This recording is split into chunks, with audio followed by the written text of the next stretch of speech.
අයිබෝන් ඔබට සුබ උදෑසනක් සුබ දවසක් ප්‍රාර්ථනා කරමින් අපේ පුරුදු හමුවීම අයිබෝන් සුබ දවසක් සමග අද ඔක්තෝබර් මාසේ 17 වෙනිදා අලුත් ඉරිදා දවස මේ ඉරිදා ගිය ඉරිදා වගේ නෙමෙයි ගිය ඉරිදා හිතාගෙන හිටියේ බොහොමයක් දේවල් මේ ඉරිදා කරන්න නොවන වගේ පත්තර කියාගෙන යනකොට ඔබට දැනේවි ඊයේ ලෝක ආහාර සුරක්ෂිතතා දිනේ යෙදී තිබුණ ඔක්තෝබර් මාසේ 16 වෙනිදාට අද 17 වෙනිදා බලන්න ඒකේ හැටි දිලිඳුකම පිටුදැකීමේ දිනේ වශයෙන් ජාත්‍යන්තරයේ ප්‍රකාශයටපත් කළ තිබුණා ජාත්‍යන්තර දිලිඳුකම පිටුදැකීමේ දිනය ඒ එක්කම අපි නිරන්තර මතකයේ රඳවා තබා ගත යුතු කාරණාව මේ වන් උදෑසනකුණත් හිතවතුනි ඔබට මතක් කරන්නේ ඔබේ ජීවිතයේ ආරක්ෂාව තහවුරු කර ගැනීම උදෙසා සහ ඔබගේ අනවශ්‍ය නිදහසක් ඔබේ චර්යා රටාවන්ට ලබා නොදීම පිණිස ඔබේ සංචරණයන් ලබා නොදීම පිණිස තවදුරටත් වාර්තා වෙනවා කොවිඩ් රෝගීන් 649 දෙනෙකු ඊයේ වාර්තා වුණා ඒකම ජීවිත හැරයම් 23ක් ඊයේ දවසේ වාර්තා වුණා ඒ නිසා කොවිඩ් ලංකාවෙන් තුරන් වෙලා නැහැ අපි අනවශ්‍ය තරමේ නිදහසක් කිසියම් ආකාරයකට භුක්ති විඳින්නට ගියහොත් එය පෙරලා එයම අපිට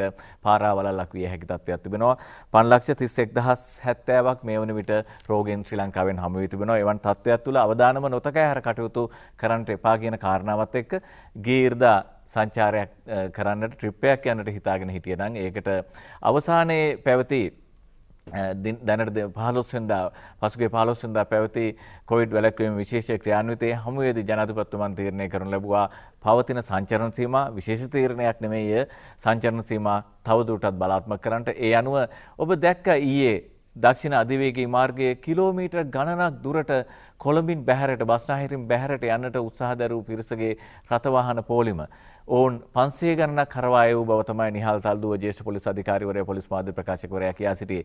එකී නීතීන් 21 දක්වාම බලාත්මක වග තමයි අද අරුණ ප්‍රධාන සිරස්තලය මා ඊයේත් මේ තොරතුරු ඔබට කිව්වා අධිවේගයේ මාර්ගවලට අධිවේගයේ ඇතුළු මාර්ගවලට 21 දක්වා මාර්ග බාධක චාරිකා ගොස් හෝටල් වල සිටින අය නිරෝධායනයට උද්ඝෝෂණ නිසා කොවිඩ් රැල්ලක් ඇති විය හැකි වග තමයි සෞඛ්‍ය ආරංචි මාර්ග කියන්නේ. උදේජීව ඒකනායකගේ තොරතුරු කියන්නේ ලබන 21 වෙනිදා දක්වා අධිවේගී මාර්ග ඇතුළු සියලු ප්‍රධාන මාර්ගවල මාර්ග බාධක යොදවා පළාත් සංචරණ සීමා හා නිරෝධායන පනත උල්ලංඝනය කිරීමෙන් විනෝද චාරිකා හා වෙනත් ගමන් බිමන් යන්නන් දැඩි පරීක්ෂාවල ලක් කිරීමට කොවිඩ් කාර්යසාධක බලකාය තීරණය කළ තිබෙන වග ඒ එක්කම තවදුරටත් කියන ජනාධිපති ගෝඨාභය රාජපක්ෂ මහතාගේ ප්‍රධානත්වයෙන් සිකුරාදා පැවති කොවිඩ් කාර්යසාධක බලකායේදී මෙම තීරණය ගත්වග මා මේට පෙර සඳහන් කළා. මේ අතර සතියන්තයෙන් පසු ලබන 19 හා 20 දින රජයේ නිවාඩු දිනයන් නිසා දීර්ඝ නිවාඩුවක් යෙදී තිබෙනවා. ඒ නිසා විනෝද චාරිකා යන්න මිනිසුන් සංචරණයේ යෙදීම ඔවුන්ගේ ස්වභාවික තත්ත්වය ඒ තමයි මිනිස් ස්වභාවය. හැබැයි හිතවතුනි මේ මොහොත නෙමෙයි අපිට ට්‍රිප් එකක් යන්නට එහෙම නැත්නම් විනෝද චාරිකාවක නිරත වන්නට දානමාන මුවාවෙන් හෝ තමන්ගේ නිවසින් බැහැරට යන්නට මේ අවස්ථාව නෙමෙයි. ඒ තව දුරටත් ඉවසා විඳදරාගෙන සිටීම ඔබට පැවරෙන ඔබේ ජීවිතය ආරක්ෂා කර ගැනීමට වගේම සෙසු පිරිස්වල ජීවිත ආරක්ෂා කිරීමටත් ඉවහල් වෙනවා. මේ පිළිබඳ වාර්තා කියන අතර නිරෝධායනය උල්ලංඝනය කරමින් ගොවි ජනතාව ඇතුළු වෙනත් සංගම් උද්ඝෝෂණවල නිරත වීම යලි කොවිඩ් රැල්ලක් ඇති විය හැකි බවට සෞඛ්‍ය අංශ අනුතුරු අඟවීමට කාරණාවක් වෙනවා. එහිදී ජනාධිපතිවරයා ප්‍රකාශ කර ඇත්තේ මේ පිළිබඳ පොලිසිය හා මහජන සෞඛ්‍ය පරීක්ෂකවරුන් ඔවුන් දැනුවත් කළ යුතු බව දෛනිකව කොවිඩ් රෝගීන් වාර්තා වීම බස්නාහිර පළාතෙන් තව තවත් දක්න ලැබෙන බවද සෞඛ්‍ය අංශ පෙන්වා දෙනවා. එහිදී ගම්පහ දිස්ත්‍රික්කෙන් පසුගිය දින 10 තුළ කොවිඩ් රෝගීන් 1523ක් හමු වී තිබෙනවා. ඒ අනුව දිස්ත්‍රික් වශයෙන් වාර්තා වෙන තොරතුරු ඉදිරිපත් කරනවා. ඒ නිසා තමයි 21 දක්වා සංචරණ සීමා තදින් ක්‍රියාත්මක වෙනවා. දක්ෂිණ අධිවේගී මාර්ගයේ විතරක් නෙමෙයි සියලු ස්ථානවල Tamanගේ පළාතෙන් බැහැරට යන්න පුළුවන් කමක් නැහැ. එන්නත් පුළුවන් කමක් නැහැ. ඒ නිසා මේ පිළිබඳව ඔබේ සංවේදී බව සහ ඔබේ දැනුවත් වීම යලිත් යාවත්කාලින කරගන්න අවස්ථාවක් කරගන්න මෙය. ඊට පස්සේ අද කුසගින් නිවීමේ දිනය මොකද දිලිඳුකම් පිටුදැකීමේ ජාත්‍යන්තර දිනයේ වශයෙන් ප්‍රකාශයටපත් වී තිබෙන තත්ත්වයක් තුළ හාල් මිල ගැන කතා කරන්න හොඳම වෙලාවක් මේ උදෑසන. ඉන්දියන් බුරුම සහල් සතොසට එද්දී දේශීය සහල් මිල යලි ඉහළ යෑමේ තත්ත්වයක් පිළිබඳව තමයි මේ වාර්තාව කිලෝ රුපියල් 5කින් ඉහළ ගොස් තිබෙනවා. පොළොන්නරුවේ මහා පරිමාණ වී මෝල් හිමියන් ලබා දෙන බව කියූ මිලට නාඩු සම්බා සහ කීරි සම්බා වෙළඳ පොළ නොලැබෙන බව වෙළෙන්දෝ පවසනවා. සහල් පාලන මිල ඉවත් කිරීමත් සමග මහා පරිමාණ මෝල් හිමියන් මාධ්‍ය හමුවක් පවත්වමින් කියා සිටි කාරණා ඔබට මතක ඇති. ඔබට මතක හිටින විදිහට කිව්වොත් ඒ ලොකු මෝල්ලෝ කිව්වේ මෙන්න මේ විදිහට සහල් දෙනවා කියලා. නාඩු සහල් කිලෝග්‍රෑමයක් රුපියල් 115කට, සම්බා සහල් කිලෝග්‍රෑමයක් 140කට, කීරි සම්බා සහල් කිලෝග්‍රෑමයක් රුපියල් 165කට දිවින පුරා බෙදා හරින බව. හැබැයි පහුගිය 15 වෙනිදා වෙනකොට පස්වරුවෙන්ට වෙළඳ පොලේ නාඩු කිලෝග්‍රෑමයක් රුපියල් 120 දක්වා, සම්බා කිලෝග්‍රෑමයක් 145 දක්වා, කීරි සම්බා කිලෝග්‍රෑමයක් රුපියල් 175 දක්වා සම්බා කිලෝවක් 145යි, කීරි සම්බා කිලෝග්‍රෑම් 175 දක්වා මිල ඉහළ ගොස් ඇති බව අනාවරණය වී තිබුණා. ඊට සාපේක්ෂව වී මිලත් ඉහළ ගොස් තිබෙනවා. නාඩු වී කිලෝග්‍රෑමයක මිල රුපියල් 71 දක්වා, සම්බා වී කිලෝග්‍රෑමයක මිල රුපියල් 77 දක්වාද, කීරි සම්බා වී කිලෝග්‍රෑමයක මිල රුපියල් 96 දක්වාද වැඩි වී තිබෙනවා. මේ තත්ත්වය තුළ මේ මහා පරිමාණ මෝල්ලු මේ මිල සියතටගෙන ගොවි ජනතාව ඇතැම් විට ගුණාට අන්දවින් ඔවුන් අතකොළුවක් කරගනිමින් මේ හැසිරීමේ කෙලවර කුමක්ද කියලා අපි දන්නේ නැහැ. කොහොම වුණත් මේ අතුනමතික මිල පාලනය පිළිබඳව සහ අධික ලාභයක් කර ගැනීම පිළිබඳව රජයේ මැදිහත් වීමක් තමයි ඉන් මෙහා මැද පිළිවෙතක් අනුගමනය කරන බොහෝ දෙනෙකුගේ අදහස බවට පත් වී තිබෙන්නේ. හාල් විතරක් නෙමෙයි, සීනි වල 25ක බද්දක් පැනෙව ඔබට මතක ඇතිනේ. ඊට පස්සේ සංචිත පවත්වාගත් ඔවුන් එය රඳවා තබාගෙන හිටියා. එතනත් තිබෙන්නේ ඒ තැරැව්කාර, ඔවුන්ගේ ජාවාරම්කාර වෙළඳ මාෆියාවේ නිර්වතයි මේ හෙළි වෙන්නේ. කොහොමනත් දැන් ඔවුන් කියනවා පවතින මිලට සීනි දෙන්න බැහැ කියා. පවතින මිල ඔබට මතක ඇති, සුදු සීනි කිලෝග්‍රෑමයක් රුපියල් 122කට ලබා දෙන්න කියන පාලන මිල. ඊට පස්සේ රතු සීනි 125ට දෙන්න කියන කාරණාව. ඔවුන්ට තොග මුදා හරින්නේ රුපියල් 116ට. පාලන මිල රුපියල් 25කින් වැඩි කරන්න ගියා තමයි ඔවුන් ඉල්ලන්නේ. මෙන්න විස්තරය. සීනි සඳහා පැන වූ පාලන බිල කිලෝග්‍රෑමයකට රුපියල් 25ක් වැඩි කර දෙන ලෙස සීනි ආනයනකරුවන්ගේ සංගමයේ මුදල් අමාත්‍ය බැසිල් රාජපක්ෂ මහතාගෙන් ඉල්ලනවා. ආනයනකරුවන් 10 දෙනෙකුගෙන් යුතුව අසනීය යුතුව නිකුත් කර ඇති ලිපියක සඳහන් වන්නේ දේශීය වශයෙන් නිෂ්පාදනය කර සීනි මෙට්‍රික් ටොන් 3000ක්ද වෙළඳපොළ නිකුත් කර ඇති බව. දැනට පවතින පාලන මිල යටතේ සීනි අලෙවි කිරීම නොහැකි බව තමයි ආනයනකරුවන් ඔවුන්ගේ දුක් ගැනවිල්ල ඉදිරිපත් කරමින් කියා සිටින්නේ. පහුගිය සතියේ අහන්න ලැබුණා ජීවිතේ රැකගන්න දෙන සැනිටයිසර් බීලා සූර් වෙලා ඉරාන ජාතිකයන් දෙදෙනෙකු මිය ගොස් 10 දෙනෙකු අසාධ්‍ය තත්ත්වයටපත් වූ වගේ. ඒ නිසා මීට පස්සේ ඒව හම්බ වෙන්නේ නැහැ. මෙන්න විස්තරය. සිරකරුවන් සූර් වන නිසා බන්ධනාගාරයේ සැනිටයිසර් තහනම් කියන්නේ ඊට පස්සේ ඒකට විකල්පයක් දෙනවද නැද්ද කියන එක අපි දන්නේ නැහැ. කොහොමුණත් මින් ඉදිරියට බන්ධනාගාර සිරමැදිරි තුල විස බීජ නාශක දියර සැනිටයිසර් ලබා දීම නැවැත්වීම වහාම නියෝග කළ බව තමයි බන්ධනාගාර කොමසාරිස් තුෂාර උපුල්දෙනිය මහතා කොමසාරිස් ජෙනරාල් තුෂාර උපුල්දෙනිය මහතා සතිය අකාරුණට කියා තිබෙන්නේ බන්ධනාගාරය තුල ඇති මත්ද්‍රව්‍ය හිඟයක් සමග ඒ කියන්නේ මත්ද්‍රව්‍ය හිඟයක් කියන්නේ මත්ද්‍රව්‍ය තිබිලා තියෙනවා. ඒකත් වළක්වන්න ඕන. ඒ වළක්වන්නට නොඑක ආකාරයේ උපක්‍රම යොදනවා. කැමරා හයි කරනවා. ඊට පස්සේ ස්ටීඑෆ් ආරක්ෂාවට යෙදෙව්වා. කොහොමනත් තවදුරටත් එහෙම ගිහින් තිබෙනවා.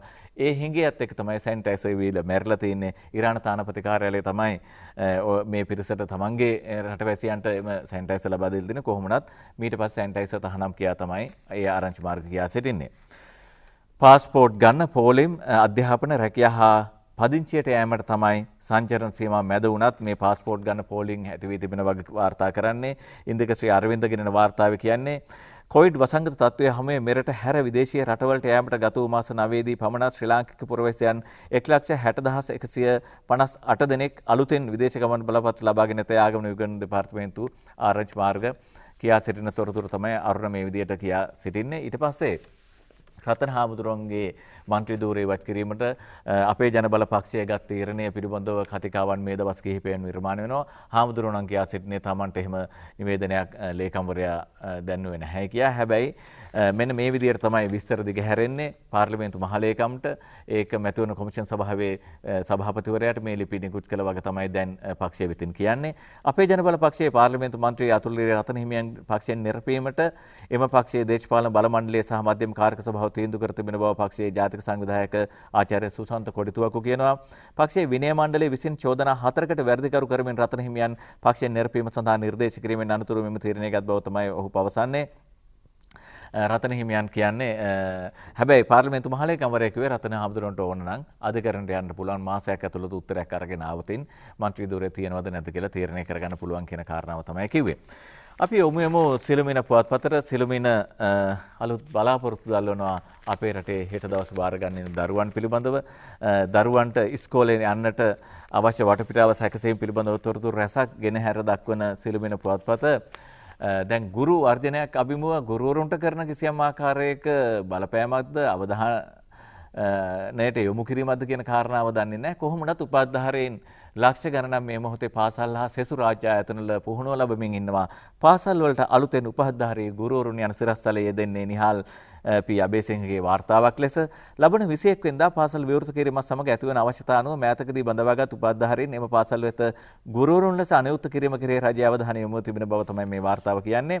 මේ පිළිබඳව සිළුමිණ ඉකුත් 15 වෙනි සිකුරාදා කළ විමසීමේදී රාජ්‍ය සේවා පළාත් සභා හා පළාත් පාලන අමාත්‍යාංශ ලේකම් ජේ.ජේ. රත්නසිරි මහතා කියා සිටියේ වත්මන් රජය මගින් රාජ්‍ය සේවය සඳහා උපාධාරීන් 53000ක් අලුතෙන් බඳවාගත් බවත් ඔවුන්ට වසරක පුහුණුවක්ද ලබා දෙමින් තිබෙන බවත් ඉන් 18000ක්ම රජයේ උපාධාරී ගුරුවරුන් ලෙස පත් කිරීමට සියලු කටයුතු මේ වන විට සූදානම් කර ඇති බව ඔහු කියනවා. එමෙන්ම අධ්‍යාපන අමාත්‍යාංශය ඉල්ලා සිටින්නේ නම් තවත් උපාධාරීන් නැවසී සංඛ්‍යාවක් වූද ලබා දීමට හැකියාව තිබෙන බව තමයි රාජ්‍ය සේවා ලේකම්වරයා අවධාරණය කරන්නේ. පාසල් යලි ආරම්භ කිරීම අධීර 4ක් යටතේ සිදුවන අතර සිසුන් 200ට අඩු පාසල් 3000ක් 21 වෙනිදා ආරම්භ කිරීමට තමයි රජය කටයුතු සංවිධානය කරලා තිබෙන්නේ. ඊට පස්සේ පාසල් එන්න දරුවෝ එන්නත් කරගෙන ලක් කිරීමේ කටයුතු මේ දවස්වල සිදු කරනවා. ඒ කොළඹින් පටන් ගත්තේ මේ සුබ දසුන පාසල් ළමුට එන්නත් ලීම ආරම්භය යන වාර්තාව ඉදිරිපත් කරන්නේ සිළුමිණ මුල්පිටුව. වයස අවුරුදු 18ත් 19 අතර කොළඹ දිස්ත්‍රික්කයේ පාසල් සිසුන් සඳහා එන්නත් ලබා දීම 15 වෙනි සිකුරාදා කොළඹ පාසල් රැසකදී ක්‍රියාත්මක වුණා. මේ කොටහෙන විවේකානන්දන් විදුහලේ සිසුයන් එන්නත් ලබාගත් අවස්ථාව.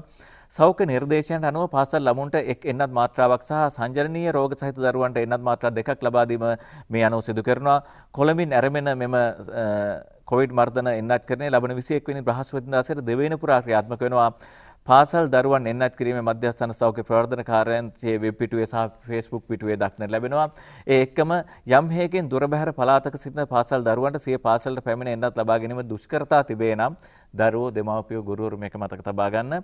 සෙනසුරාදා දිනයන්හිදී අදාළ ප්‍රදේශයන්හි සෞඛ්‍ය වෛද්‍ය නිලධාරී කාර්යාලයට ගොස් සෞඛ්‍ය වෛද්‍ය නිලධාරී කාර්යාලයට ගොස් කොවිඩ් එන්නත් ලබා ගැනීමට පහසුකම් සලසා තිබෙන පාසල් දරුවන්ට එහිදී දරුවාගේ ජාතික හැඳුනුම්පත් සහ පාසල් ශිෂ්‍ය වාර්තා පොත ඉදිරිපත් කරන්නට උවමනාවක් තමයි මේ තොරතුරේ තවදුරටත් කියා සිටින්නේ. ඊට පස්සේ විශ්‍රාම වයස 60 සීමාව දක්වා ක්‍රියාත්මක කිරීම ගැන කතිකාවන් නැති වුණා. ඒ පිළිබඳව නීති බලාත්මක කිරීමේ තොරතුරු තමයි තාරක වික්‍රමසේකරගේ වාර්තාව කියා සිටින සිළුමිණ පුවත්පතේ මෙන්න විස්තරය. පෞද්ගලික අංශය සහ සංස්ථා ව්‍යවස්ථාපිත මණ්ඩල හා රාජ්‍ය අධිකාරිවල සේවක විශ්‍රාම වයස අවුරුදු 60 දක්වා දිගු කිරීම ළඟදීම ක්‍රියාත්මක කිරීමට තීරණය කර තිබෙන බව තමයි කම්කරු අමාත්‍ය නිමල් සිරිපාල සිල්ලා සිළුමිණට කියන්නේ. අයවැයට පෙර පාර්ලිමේන්තුවේදී අදාළ යෝජනාව සම්මත කර ගැනීම සිදු කිරීමට අපේක්ෂා කරන බව පෙන්වා දුන් අමාත්‍යවරයා පවසන්නේ මේ නිසා පෞද්ගලික අංශය සහ සංස්ථා ඇතුළු සේවක අර්ථසාධක හිමි සේවිකාන් 35,21,695කට සෙත සැලසෙන වගේ තමයි තවදුරටත් ඇමතිවරයා ඒ හා සම්බන්ධව කියා සිටින්නේ. ඊට පස්සේ අපි මුල් පිටුවේ තවත් තොරතුරකට ඔබේ අවධානය යොමු කරාම අපිට හමු වෙන මේ ඡායාරූප සටහන ඒකාබද්ධ ශාස්ත්‍ර ක්‍රමෝපාය පිටපත අගමැති අතර මොකද්ද මේ කියලා විස්තරය කියවලම ඔබට අවබෝධ කරගන්නට දෙන්නම්. ඉන්දියාවේ ශ්‍රී ලංකා දූත මණ්ඩලය සඳහා වූ ඒකාබද්ධ ශාස්ත්‍ර ක්‍රමෝපාය සැලැස්මේ සිංහල හා ඉංග්‍රීසි පිටපත් ඉන්දියාවේ ශ්‍රී ලංකා මහා කොමසාරිස් මිලින්ද මොරගොඩ මහතා විසින් අග්‍රාමාත්‍ය කාර්යාලයේදී අගමැතිතුමන් වෙත පිළිගැන්වීම සිදු වූ අවස්ථාවේ ඡායාරූප සටහන් තමයි ඔබ ඒ දුටුවේ. ඒ සුළුමිණ පුවත්පතේ තොරතුරු මේ ඉරිදා බොහෝ විට ඔබේ විවේකී දවසේ අපි පත්තරවල විස්තර රැගෙන ඉන්නේ ඔබේ ජීවිතයට කිසියම් ආකාරයක පහසුවක් ඇති කරන්නට. හැබැයි ඒ අතරවාරයේ මෙවන් තොරතුරුත් කියන්නට සිදු වෙනවා. නොඑක ආකාරයේ ප්‍රාදේශීය මට්ටමේ ගම්දනව්වල ගොවි උද්ඝෝෂණ කෙමෙන් වැඩි වර්ධනය වෙමින් පවතිනවා. ඒ ප්‍රශ්නය ඇත්ත ප්‍රශ්නයක් බවට පත් වී තිබෙනවා. කොහොමනත් මේ තීරණය ගනු ලැබුවේ මේ යාන්ත්‍රණයේ යම් යම් අඩුපාඩු ඇතැම් විට සිදුවන්නට ඇති. තීරණය ගනු ලැබුවේ ඒ සඳහා සාධනීය කාරණා වශයෙන් බලපැවැත්වෙන්නේ වසවිසෙන් පස නැසෙනවා. ඒ නිසෙන් අපනැසෙනවා කියන ඇත්ත කතන්දරේ අපි කුඩා වියේ දුටු ඇලදොල ගංගාවල ජීවීන් දැන් දක්න ලැබෙන්නේ නැහැ. අක්‍රීය පස සහ අක්‍රීය ජලජ පරිසරයක් තමයි දක්න ලැබෙන්නේ. මෙහි කෙලවර කොතනද, මෙහි දිශානතියේ මේ ගමනාන්තයේ කෙලවර කොතනද කියන කාරණාවට දැන්ම උත්තර බඳින්නටගත් ප්‍රයත්නය තමයි මේ වෙලාවේ සංවිධානාත්මකව පහර ගසමින් සිටින්නේ. ඒ අතරවාරයේ ගොවීන්ගේ පොහොර ඇවසියාවත් ඉෂ්ට කිරීමට දරනා වූ ප්‍රයත්නයන් පිළිබඳව තමයි ලංකාදීපේ මේ විදිහට වාර්තා කරන්නේ. පොහොර ප්‍රශ්නයෙන් ආණ්ඩුව රත් වේ යන සිරස්තලයේ සහිතව රටපුරා බරපතල අර්බුදයක් බවට පත්වී ඇති ගොවීන්ගේ පොහොර ප්‍රශ්නය විසඳීමට වහා මෙදිහත් වන්නේයි ඇමතිවරුන් ගණනාවක් ආණ්ඩුවේ ප්‍රධානීන්ගෙන් ඉල්ලීමක් කර තිබෙනවා. ජනාධිපතිතුමන්ගේ ප්‍රධානත්වයෙන් ඉක්ු සම්මුතා පැවති කැබිනට් රැස්වීමේදී ඇමතිවරුන් ගණනාවක් මේ පිළිබඳව සිහිපත් කළ තිබෙනවා. ජනාධිපතිතුමන් එහිදී කියා තිබෙන්නේ රට කාබනික පොහොර වගාවට යොමු කිරීමේ තීරණය ගත්තේ රටේම හෙට දවස වෙනුවෙන් බවත් ඒ ජනප්‍රිය තීන්දුවක් නොවන බව තමා දන්නා බවත් එතුමා ප්‍රකාශ කළ තිබෙනවා. තමාටද අවශ්‍ය නම් ජනප්‍රිය තීන්දුව ගැන පොහොර ආනයනය කර දිය හැකි බවද ජනාධිපතිවරයා ප්‍රකාශ කරේ දැනගන්න ලැබෙන තිබෙන බව කියන ලංකාදීපය. මේ අතර අදහසක් ව ඇති කෘෂිකර්ම අමාත්‍ය මහින්දානන්ද අලුත්ගමගේ මහතා මහකන්නයට අවශ්‍ය පොහොර ලබා දීමේ වැඩපිළිවෙල සාර්ථකව ක්‍රියාත්මක වන බව කියා තිබෙනවා. එබැවින් ගොවීන්ගේ ගැටලුවට කඩිනමින් විසඳුමක් ලැබෙන බවත් ඇමතිවරයා ප්‍රකාශ කරලා තිබෙනවා. ඒ අතර වාරයේ තමයි පොහොර ආනයනය කරන්නට ඉන්දියාවෙන් දියර නයිට්‍රජන් ගෙන්වීමට ගත් පියවර ආදී තොරතුරු අපිට වාර්තා වන්නේ. දිවයින පුවත්පතට ඔබේ අවධානය යොමු කරාම දිවයින ප්‍රධාන සිරස්තලයේ කියා සිටින්නේ මෙන්න මේ වගේ කාරණාවක්. චීන සමාගමකට කෝටි 700ක දොළ පිදේනියක්. සිරිමන්ත රත්නසේකර තමයි මේ වාර්තාව ඉදිරිපත් කරන්නේ. තාක්ෂණික ඇගයීම් කමිටු නිර්දේශ නොසලකා හැර ඉහළ ඇලහැර උමන් ව්‍යාපෘතිය වසර 2කින් කඩිනම් කිරීමට බව පවසා චීන සමාගමකට අමතර කෝටි 700කට ආසන්න ඇමරිකානු ඩොලර් මිලියන 35ක මුදලක් ලබා දීමට සැලසුම් කර තිබෙන බව තමයි දිවයිනට වූ වාර්තාව ලැබෙන ආරංචි මාර්ගය මේ විදියට දිවයින පුවත්පත වාර්තා කරන්නේ. අපි බලමු හෙට දවසේ මේ පිළිබඳව බැඳෙන උත්තර කවර ආකාරද කියා. ඊට පස්සේ ඔබ කල්පනා කරන්න අපි දන්නා ඉතිහාසයේ පුරාවට දශක ගණනාවක අතීතයේ පුරාවට පවතින කවර හෝ පක්ෂයක මැති ඇමතිවරුන් ලේකම්වරුන් බවට පත්වන බිරින්දෑවරුන් රට ගිහිපු තරම ඔබ දැකලා ඇති. ඒ රට ගිහිල්ලා ඕන් මොනවා හරි යම් සාධනීය දෙයක් මේ රටට ගෙන ආව නම් මේක සුරපුරක් බවට පත් වී තිබෙන්නට ඕන. ඒ අනුව තමයි මේ දිනවකවානු නියම නොකර මෙන්න මෙහෙම ප්‍රවෘත්තියක් අහන්න ලැබුණ නම් ඔබ වඩා සතුටු වෙයි. හැබැයි දිනවකවානු නියම කළ තිබෙන්නේ ළඟදී අයවැය ඉදිරිපත් වෙන නිසා.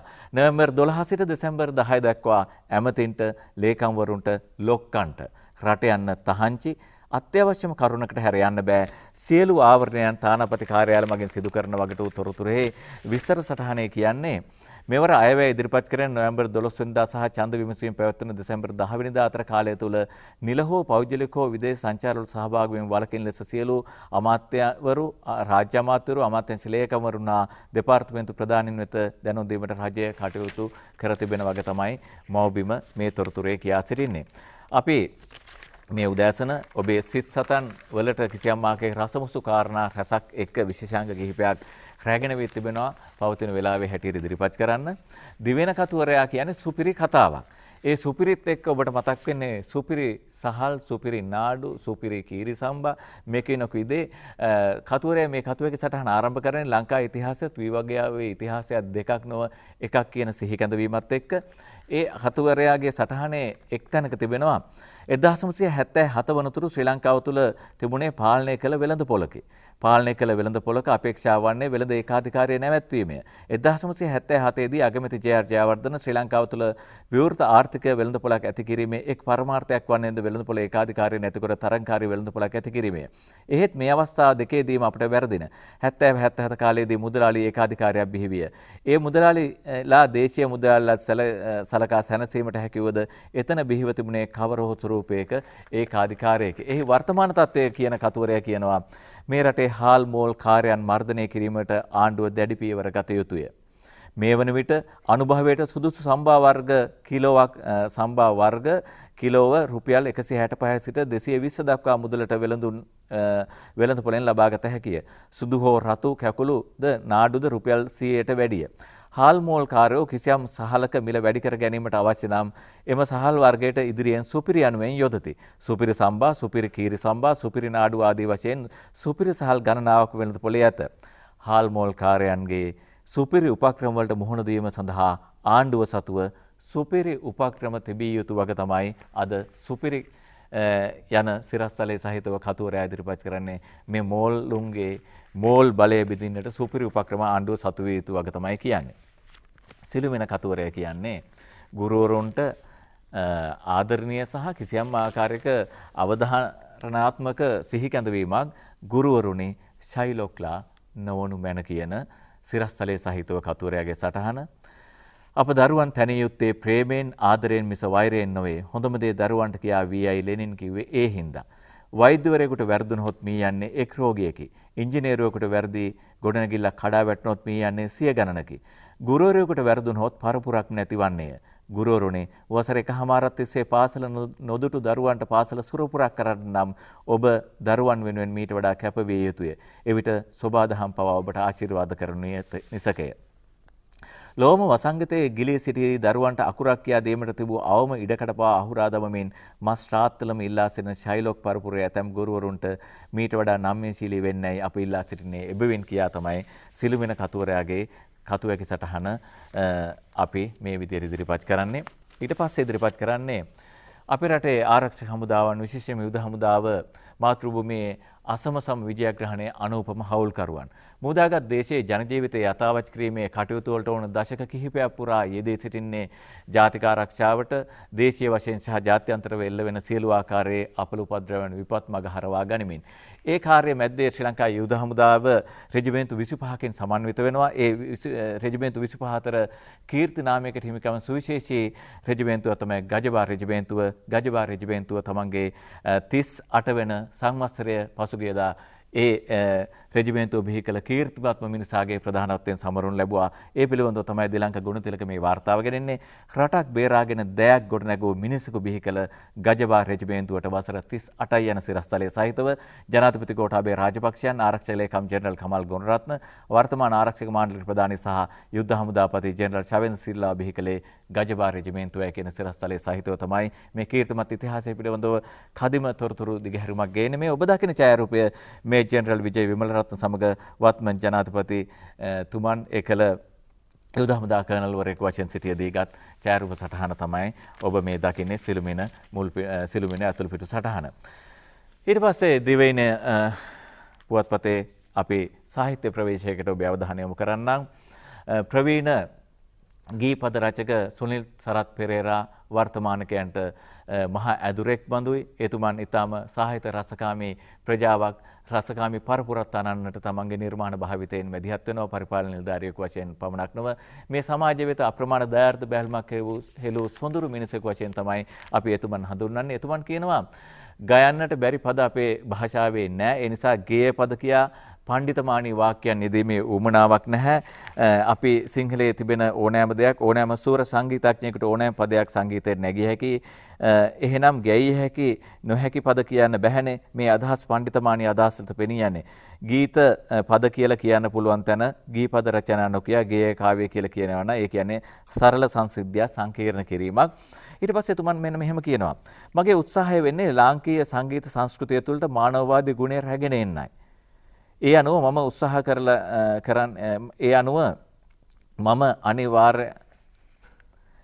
උත්සාහ කරන්නේ කාලයේ ප්‍රබලත්වයත් අනිත්‍යතාවයේ අනිවාර්යත්වයත් විසින් පරිමිත ජීවන ක්ෂේත්‍රයේ කිසියම් සුන්දරතාවයක් මතුවන අයුරු පෙන්눔 කිරීමයි. ඒ හරහා මානවවාදී ගුණ ඉස්මතු කිරීමටයි මා විසින් රචනා කරන ලද ඔබ මා සමග අතිනත ගන්නා දවස පෙර දිනයක මා සැන්දෑ අහසේ ඉරටුමුවාවෙන් වැනි ගී ඒ සඳහා උදාහරණ ලෙස ගැනිය හැකියි.